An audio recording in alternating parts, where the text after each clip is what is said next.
सोचिए, दुनिया का लगभग 5वां हिस्सा तेल पानी के एक ऐसे संकरे रास्ते से होकर गुजरता है जो कुछ जगहों पर बस 21 मील चौड़ा है। आज हम बात करेंगे इसी रास्ते की, होर्मुज़ जलडमरूमध्य की, जो ग्लोबल इकोनॉमी और पॉलिटिक्स का आप कह सकते हैं एक बहुत बड़ा सेंटर है।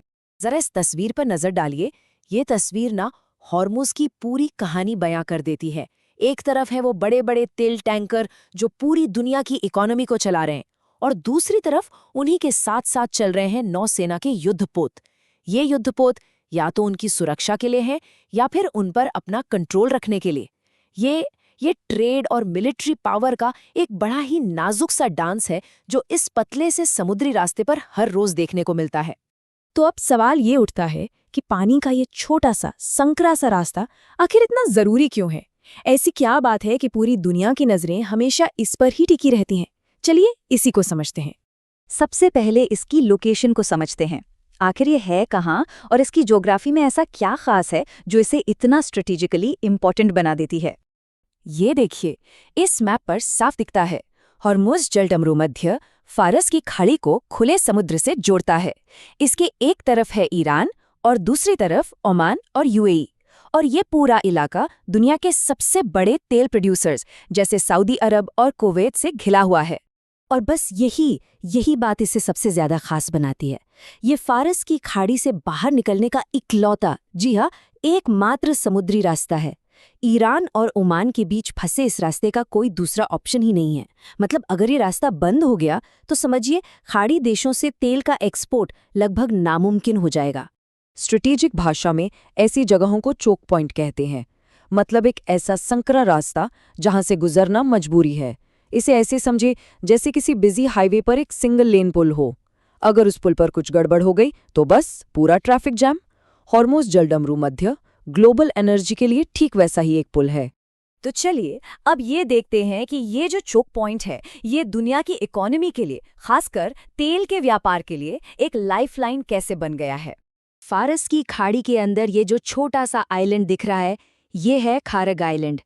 ये ईरान के तेल एक्सपोर्ट का दिल है। यहीं से हर रोज लाखों बैरल कच्चा तेल बड़े बड़े टैंकरों में लोड होता है और पूरी दुनिया में भेजा जाता है। और ये तेल जिन जहाज़ों में जाता है वो हैं ऑयल टैंकर। ये सिर्फ जहाज़ नहीं होते, ये तो तैरते हुए शहर जैसे हैं। कुछ तो इतने बड़े होते हैं कि उन पर 3 फुटबॉल फील्ड्स आ जाएं। और ये एक बार में 20 लाख बैरल से भी ज्यादा तेल लेकर चल सकते हैं। इस तस्वीर में इन टैंकरों का साइज देखकर अंदाजा लगाया जा सकता है कि ये कितने बड़े होते हैं। और खारग आइलैंड जैसे टर्मिनलों से निकलने वाले हर एक टैंकर के लिए डेस्टिनेशन चाहे जो भी हो, रास्ता सिर्फ और सिर्फ एक ही है, हॉर्मुज़ जलडमरूमध्य। तो मतलब क्या हुआ इसका मतलब ये है कि दुनिया का 20% से भी ज्यादा तेल, यानी समुद्र से जाने वाला हर 5 में से 1 बैरल तेल इसी पतली सी गली से होकर गुजरता है। ये एक आंकड़ा ही इसकी इंपॉर्टेंस बताने के लिए काफी है ना?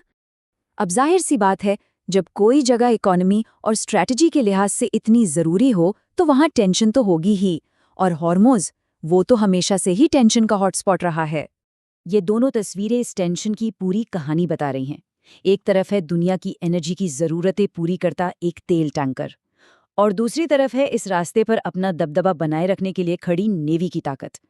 ये एक तरह से पावर दिखाने का अखाड़ा बन गया है। और ये कोई कभी कभार होने वाली बात नहीं है। हर रोज अमेरिका, ईरान और दूसरे देशों के वॉरशिप्स इन कमर्शियल जहाज़ों के साथ साथ इस पतले से रास्ते से निकलते हैं। जरा सी चूक या कोई गलत फहमी और यहाँ एक बहुत बड़ा झड़ा खड़ा हो सकता है। और इसका असर हम सब पर पड़ेगा। अगर ये रास्ता रुका तो पेट्रोल डीजल के दाम रातों रात आसमान छूने लगेंगे, पूरी दुनिया में महंगाई बढ़ जाएगी और इकोनॉमी पर बहुत बुरा असर पड़ेगा। मतलब दांव पर बहुत कुछ लगा है। तो अब आते हैं आखिरी सवाल पर, इस बेहद नाजुक बैलेंस का भविष्य क्या है? तो हमने क्या देखा? हॉर्मुज़ जलडमरूमध्य 3 वजहों से अहम है। पहला, ये एक ज्योग्राफिकल चोक पॉइंट है। दूसरा, ये ग्लोबल एनर्जी की इकोनॉमिक लाइफलाइन है। और तीसरा, इन्हीं वजहों से ये हमेशा स्ट्रैटेजिक टेंशन का एक सेंटर बना रहता है। तो आखिर में सवाल यही बचता है, क्या दुनिया इस नाजुक बैलेंस को बनाए रख पाएगी? आज के दौर में जहां नई टेक्नोलॉजीज आ रही हैं, जियोपॉलिटिक्स बदल रही है और क्लाइमेट चेंज एक सच्चाई है, ऐसे में हॉर्मस की स्टेबिलिटी पहले से कहीं ज़्यादा ज़रूरी भी है और उतनी ही अनिश्चित भी।